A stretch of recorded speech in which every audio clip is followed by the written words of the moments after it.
Shaquille O'Neal continues to prove that he does not deserve his job at TNT. The Cavs are officially the NBA's first playoff team, and LeBron's groin injury shakes up the Western Conference playoff picture. All that and more in today's edition of NBA News. Hello everybody, welcome to Rusty Bucket. Subscribe to the channel and drop a like on this video, and check us out on Spotify and Apple Podcasts if you would like to enjoy this as an audio-only experience. Unfortunately, we are uploading this Newsday Tuesday video on a Wednesday because the upload streak that we've maintained over here has finally ended, made it to 10 uploads. That's pretty good for me, but we're not going to use as an excuse to just start dropping the ball now. The uploads are coming. Also, you guys have been appreciating it and showing support with your subscriptions lately. We are just short of 130K subscribers, so if you would like to get us over that hump, it would be much appreciated. With that said, Shaq said a bunch of stuff lately that pissed off a whole bunch of people, including myself, being that I am one of Shaq's biggest haters. So in a clip that was seemingly meant to be promotional for Shaq's podcast, which I highly recommend you do not listen to, they decided to post this clip of Shaq talking about this year's Detroit Pistons. You want to guess if he's going to say something ignorant or not? Well, you don't need to. Obviously, he's going to. When I hear people say, oh, the NBA is boring, I go, you're watching the same teams. Because if you put on the Detroit Pistons right now. Oh, stop it. They're boring too. No. Bro, 4 games under 500. They've won 7 in a row. Whoopee freaking do. And I don't think they're 4 games under 500. All right, what are they? I'm going to look it up right now. And if you're right, I'm going to be pissed. They're 6 games over 500. They've won 7 in a row. Cade Cunningham is balling. You want to brag about a team that's 32-26? Oh, you see how he moved the goalposts? Yeah, stop it. They were 10 games better than he thought. That's not success. They need to be 70-4. 40-20. We talked about it. So we can only talk about 3 teams? Bro, Detroit Pistons ain't winning no championship. Stop it. Well, no. But you want to know what the odds are if they did? That answers the mystery of why they chose that clip to be where it was. But 40-20 is Shaq's reference for whether or not an NBA team is worth discussing, which, as the guy across from him pointed out, means there's like 3 NBA teams in total that are worthy of discussion. The most noteworthy thing is the goalpost moving, the way that he just said they're under 500, who cares about them? And then he was corrected that they were in fact not under 500. They actually had 10 more wins than he thought. And then upon learning this new information, rather than correcting, rather than apologizing, taking any level of accountability, because why the fuck would he do that?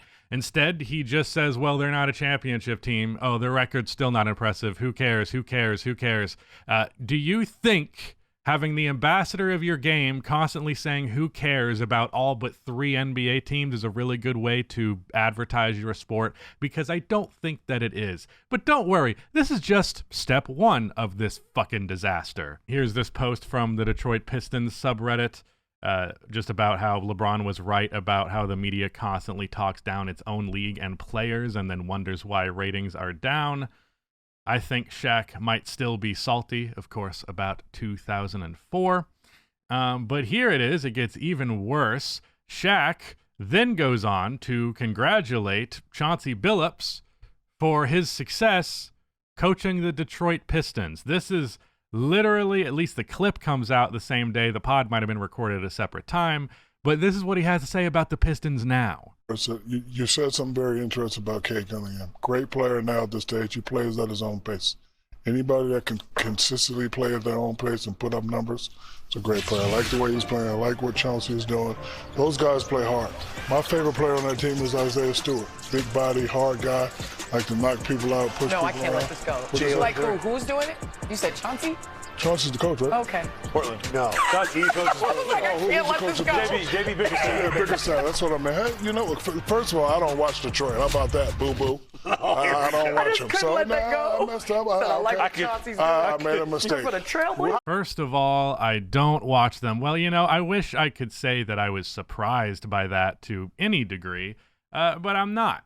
I think it should literally, and I mean this very seriously, if you are on the most forward-facing television show about this sport, the most forward-facing endorsement of this sport, if you just start yapping about an NBA team, get this type of thing completely wrong, not having the right coach in mind when you're saying it, and then going on to defend it with, well, I don't watch them anyways. Anybody who just isn't afforded an incredible amount of leniency doing this job would get fired for that.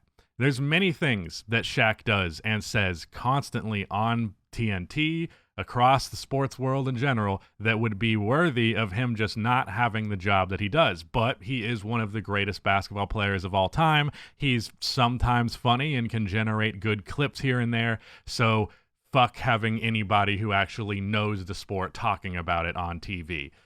Just an absolute joke. And it says a lot about the landscape of sports media, and I'm just so thankful that the TNT crew does not have the top spot anymore going into next year, just to keep the hate train going. Same thing in this broadcast. He goes on to say this about Zion Williamson's triple-double. Don't be giving props for 20 points.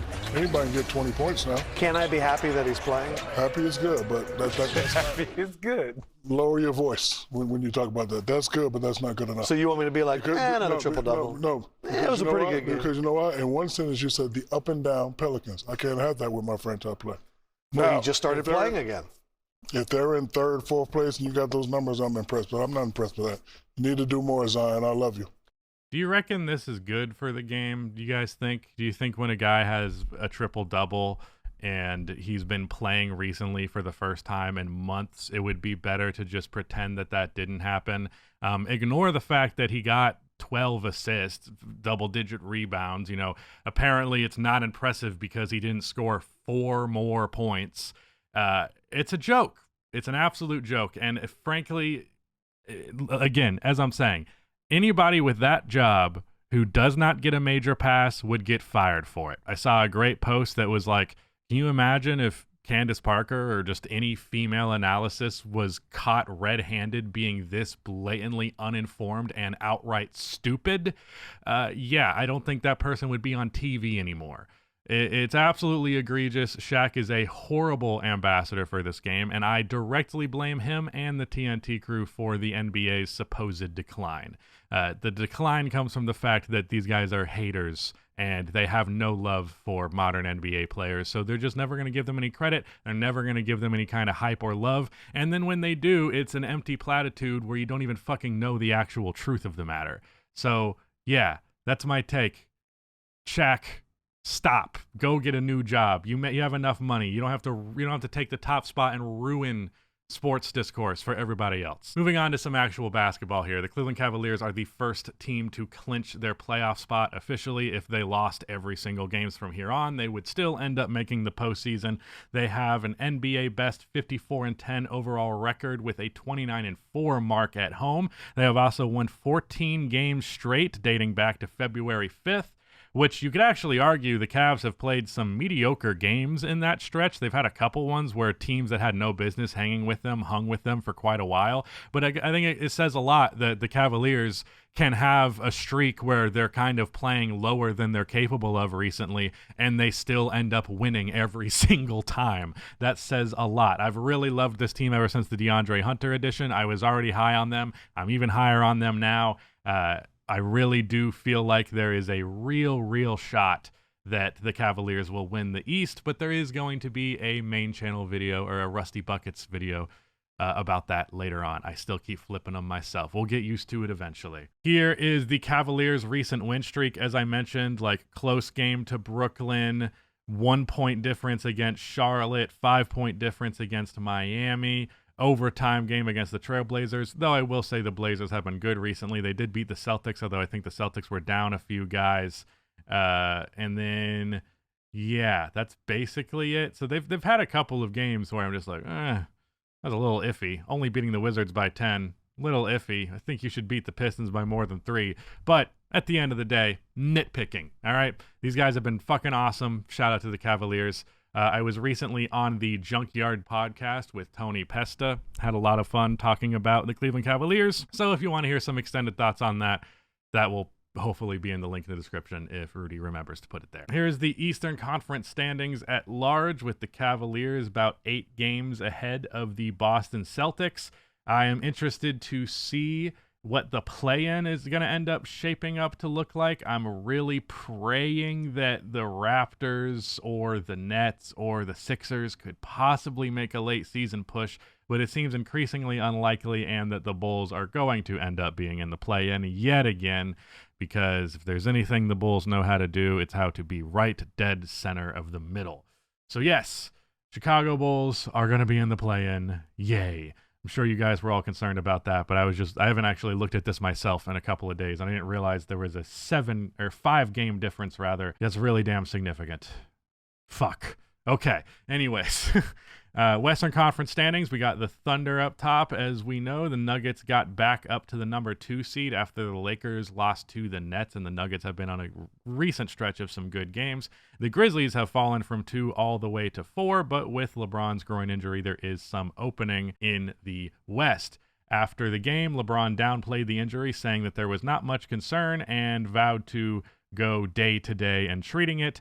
If James cannot return to action by April the 3rd, his streak of 20 consecutive All-NBA selections would come to an end. So that's pretty significant, even if it doesn't affect what's on the floor that much. It is a streak that I'm sure he would love to keep alive as long as he can.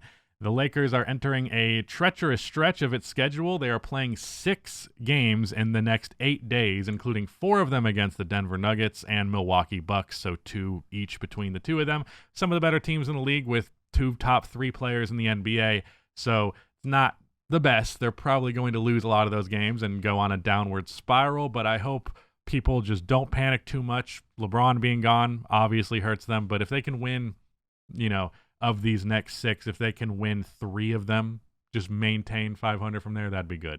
Breaking news from Shams. LeBron has returned to Los Angeles per his medical recommendation as he continues to progress from a groin strain. That's really not much of an update. I didn't need to know what city he was in. It is a huge update because when LeBron goes away, he always comes back magically way better. He already did it once this season. Yeah, whatever. Yes, LeBron is expected to miss at least 1 to 2 weeks. Hopefully the Lakers can, steady the ship while he's out. More drama with LeBron and Stephen A. Smith. This was our main story last week when he was speaking to his former teammate Richard Jefferson on ESPN after the Lakers lost to the Celtics on Saturday. The two began laughing about the future Hall of Famers encounters with Stephen A. earlier in the week. Then, later on, Stephen A. goes on Gilbert Arenas' show and says, "I thought it was weak," talking about being confronted in the aftermath. He also suggested that Bronny had a sad look on his face on the bench, which is what caused LeBron to say something. I went in further on my thoughts on this on a Little Rusty Buckets video that will be out today, just going over this tidbit of it in depth, reacting to the Stephen A. Smith clip, so you can check that out. But in case you don't want to do that and you're just curious what my opinion on the matter is, Stephen A. sucks and I'm on LeBron's side. Maybe if this was a person who had lended himself to more charitability, I would give him that, but I don't think Stephen A. has. So yeah, I'm very much on LeBron's side of this thing, and what he said on Gilbert's podcast did not make me feel like he had learned his lesson even a little bit. The way that Stephen A. talks about athletes like they're not real people has bit him in the ass before, and he pretty much never manages to learn the lesson from it. Maybe because this one was so publicly humiliating, he will learn that lesson, but I suppose we shall see. Our NBA players of the week are Shai Gilgeous-Alexander for the Oklahoma City Thunder, who went 4-0, averaging 44 points, 5 rebounds, and 6.7 assists per game. Too bad he shot fucking 10 free throws a game while averaging 44. Otherwise, this would have actually counted for something. Trae Young in the Eastern Conference with a 3-1 record, averaged 24.5 points, 13 assists, and he's also barely missed a free throw. Some of the Western Conference nominees were Desmond Bane and Ja Morant, Stephen Curry, Luka Doncic and LeBron, James Harden and Zubats. Nikola Jokic and Julius Randle, with the East candidates being Giannis, Paolo, Cade Cunningham, Josh Gideon, Kobe White, Donovan Mitchell, and Jason Tatum. Our February Rookies of the Month go to Isaiah Collier in the Western Conference, averaging 11.5 points and 9.5 assists per game. He has been a crazy strong distributor in the NBA right out of the gate. And Zachary Risichet has really been finding his offense lately. I really didn't understand why so many people were dismissive of his ability to develop his offensive game further, because the jump shot looked clean, like in terms of just his release. He has a really high release point. He's a tall guy. Like, I had my utmost confidence that he would start to figure it out, and lately he has. He has been shooting 44% from three in the month of February, which for him, essentially being like the most maxed out 3-and-D player you could ask for, at least that's being what you're hoping for him to be, that's perfect. Hit your threes, play good defense, be really tall, attack closeouts well. I think Zachary is going to be just fine. Kevin Love is going to get his number retired by the Cleveland Cavaliers. To be completely honest with you, I think this is a matter of franchise. I say there's a lot when it comes to players' numbers being retired. There's kind of a different standard for who gets retired dependent on what franchise we're talking about. Cleveland Cavaliers do not have a whole lot of numbers retired. They have Mark Price's, Brad Daugherty, I think is Larry Nance. Does Larry Nance Sr. have his jersey number retired? Oh, they also Zydrunas Ilgauskas. Zydrunas Ilgauskas, Larry Nance, so I was right about that. Mark Price, Austin Carr. I'm not even too familiar with him, but Nate Thurmond I know, and Brad Daugherty. I'm surprised I didn't call the Nate Thurmond one. But LeBron is also going to be there. Kyrie Irving is probably going to be there just because he got their most iconic franchise. I would hope, or most iconic shot in their franchise. I would hope that if Kevin Love is going to be in this, then they would give it to Kyrie. Kevin Love did spend more time there, did not end on bad terms, so I understand that. He also was like just really nice to have him there during the rebuild years. The fact that he was a good veteran presence, the fact that he was still a pretty good NBA player. So yeah, that's cool. What is interesting to me is that he's not retired. Like, his career's not done. Is that normal? I feel like that doesn't happen, right? He's going to have his jersey retired for a team before he even retires? Because, like, LeBron doesn't have... Why wouldn't you retire LeBron's jersey if that's what we're going to do? Is this, like, with the understanding that he's retiring next year? And it's going to be next year? Yeah, I don't know. That seems weird to me. But congrats to Kevin Love, nevertheless. I think there's other franchises with higher standards he would not get in, but the Cavaliers do not have the most storied history in the world, and he was, of course, a key part of their championship team. So if there's any team and players on that team to go ahead and give this spotlight, this makes sense. Ja Morant has been feeling himself lately. He's finally playing some of the better basketball he has this entire season. There's been kind of a concern with him just because his numbers have dipped off as a result of his lack of usage and lack of minutes. Part of that was injury concerns. Part of it has just been that the system has changed completely in Memphis. But lately, in especially the more key parts of the game, Memphis has been allowing Ja Morant to play his game as a pick-and-roll ball handler, and Jaren Jackson Jr. has been out, which has resulted in Ja really becoming the undisputed number one on the team again, and he has been putting up excellent numbers ever since. Before the All-Star break, he was averaging 28.8 minutes and averaging 20.7 points, 7.4 assists, 45-32 shooting splits. And then in the 9 games since the All-Star break, he is averaging 34 minutes per game, 25 points per game, 7.5 assists. Field goal and three-point percentage is a little bit down. And then in this recent stretch without Jaren Jackson Jr., 34 minutes, 29 points per game, 8 assists per game, 47% from the field, 25% from three, because Ja is not a very good three-point shooter, but at the end of the day, 29 and 8 on respectable efficiency, getting real minutes, getting real scoring volume. Very happy to see it.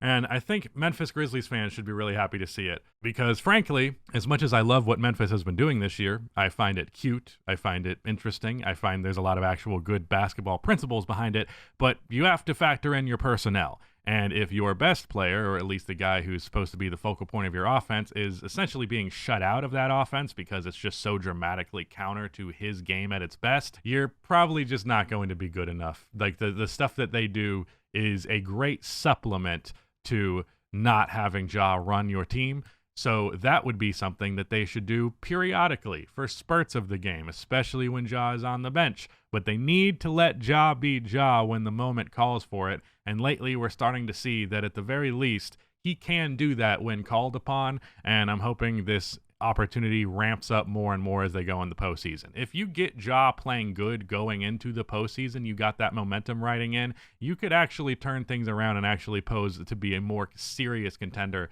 than people are currently taking this team. The Lakers-Celtics game ended up being the most viewed non-Christmas game in the last 7 years, regular season non-Christmas game that is, with an average of 4.61 million viewers, peaking at 5.3. I talked about that briefly in a Little Rusty video that's coming out, but I want to focus in this one on the narrative that I saw from so many people who were giving shit to Jason Tatum and Jaylen Brown for playing over 40 minutes in this game, for their starters playing, good amounts of minutes. And to me, the question there is, what do you fucking want? We've been bitching about how much the regular season doesn't matter, how much teams don't try enough, how much teams don't take things seriously, how much they're unwilling to play. And then the Celtics did all of those things, and now that's a problem. Nobody knows what they fucking want. This culture of trying, not being cool, is lame as fuck, and you're a bitch if you feel that way, okay? I am glad that Tatum and Brown played 40-plus minutes. I'm glad that they took this game seriously because it was a super enjoyable game as a result. So, I hate this argument. I hate when people go, oh, why are they celebrating this like it's the finals and it's like a play-in game? And it's like, dude, if we're only allowed to try and we're only allowed to care 1% of the games that are actually played, less than even, then we shouldn't even be fucking doing this. What's the point of playing this much if only one game warrants trying, warrants playing real minutes, warrants respect? It's a joke. It's a joke. I hate this perspective. It is corrosive and toxic to NBA discussions. Fuck that shit. Stephen Curry is accepting a role as Davidson College assistant GM. That's very interesting. He is doing this with his alma mater, Davidson College, as an assistant general manager. The Davidson experience is top-notch. My journey from when I got to Davidson in 2006 to now demonstrates that I had the opportunity to play basketball at the highest level, got a great education. I want very talented, high-character student athletes to have that same experience. So this is obviously more of a part-time role. There's extra space for it. I find this funny. Obviously, play along with it is a factor, but from what I can tell, zero backlash to this announcement. But when a player has a podcast that takes up an hour, maybe 2 or 3 out of each of their weeks, that's a problem. Doesn't make a lot of sense to me, but that's fine. People were joking that the economy's so bad that Steph had to get a second job. The winners and losers of the week out in the winners section, we got James Harden, who the Clippers have won 7 straight and have held opponents to 102 points or less in the last 10 games. Heads up for the future, Rudy. That's a Clippers thing, not just a James Harden thing. But James has been playing very good as a result of that streak. Cade Cunningham has been on a tear recently, even after his first All-Star berth. What? There's not a video on Little Rusty Buckets about that. What are you talking about? It was about most improved player and why he shouldn't win it. That's not a very Cade positive video, even though I fucking love Cade. Zion Williamson has been back and been playing super well, which apparently Shaquille O'Neal cannot accept. And Cavs fans are feeling good, as they kind of always are. Again, shout out Tony Pesta and the Junkyard Podcast. And the loser section, we have the Lakers with LeGroin. Him being out obviously sucks, on top of the fact that they have an upcoming schedule that could be pretty difficult. Draymond Green is routinely a dick. There is a Little Rusty Buckets video about that. He's just addicted to being the worst person and tarnishing his legacy. Even when things are going good in Golden State, can't say anything positive about Draymond Green because he keeps just being a fucking dick.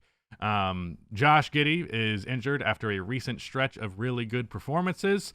If you're wondering what I think about that, I am just refusing to see it. I refuse to see Josh Giddey play good. I'm so committed to the idea that he's bad that I could not possibly accept an alternate reality, which is obviously a huge flaw on my part, but I'm not going to pretend like it's not there. On top of the fact that I just still will not believe that he's good, and now my team's going to pay him $30+ million over the next 5 seasons, so it's kind of hard to be positive about this whole thing.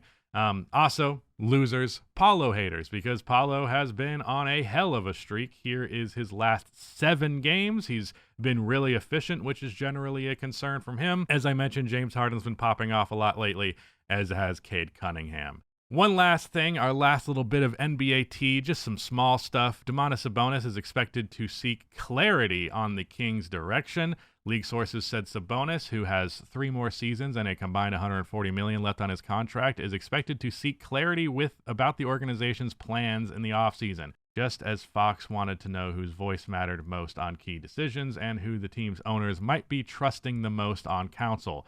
Sabonis is known to have similar questions. De'Aaron Fox himself later said that he felt his time in Sacramento was up when they fired Mike Brown. I was like, yo, I've been here for going on my 8th year. If Mike gets fired, I'll be going on to my 5th coach. And I told them, I'm not going to play for another coach. I'm going to play for another team. Mario Chalmers said that Michael Jordan is the GOAT over LeBron James because more people feared Jordan. When you talk to people, guys I played with, guys who played before me, they all say the same thing. With Jordan, it was fear. They called him Black Jesus. They called him Black Cat. There was a different stigma that came to playing against MJ. That's just not the same with LeBron. Now, don't get it twisted. Bron's the best overall player you could want as a superstar, physically gifted and can do everything on the court. But my GOAT, the guy I'd want to live and die with in the big moment, that's Jordan. That's just me. I appreciate the that's just me thing. He's not like definitively in the case of like, he's the GOAT and you can't even fucking say anything, because I hate that point of view. If you think LeBron's the GOAT, that's fair. If you think Michael Jordan's the GOAT, that's fair. If you think it's not close, you're blind. You're blinded by bias and ignorance. There's just no other way to put it. Whether you didn't see the era because you were too young for Jordan, so you decided to call him a fucking bald gambler and dial him down to that, or you're an older NBA fan who's just so sad that the league isn't exactly what it was like 30 years ago. One way or the other, if you think the GOAT debate is undisputedly one of those two, you have blind spots. I'm sorry, you just are not looking at the full picture. But specifically the fear thing, to me, that's super arbitrary. I do understand the value of making your opponent fear you. You know, they're probably not going to play their best if they're playing with fear. But I don't know. I just think it's a fairly arbitrary thing. Like something like being the best overall player you could want as a superstar, that matters to me a lot more, a lot more than being feared. But I understand the different perspective, especially coming from somebody who is actually on the floor and has talked to a whole lot of former MJ opponents and LeBron opponents than I have. So I respect this take, but I personally just don't put fear, the fear you strike into your opponents, as particularly high on the totem pole of importance for being the GOAT. Put the fear attribute in 2K. Yeah, that was it. Goodbye.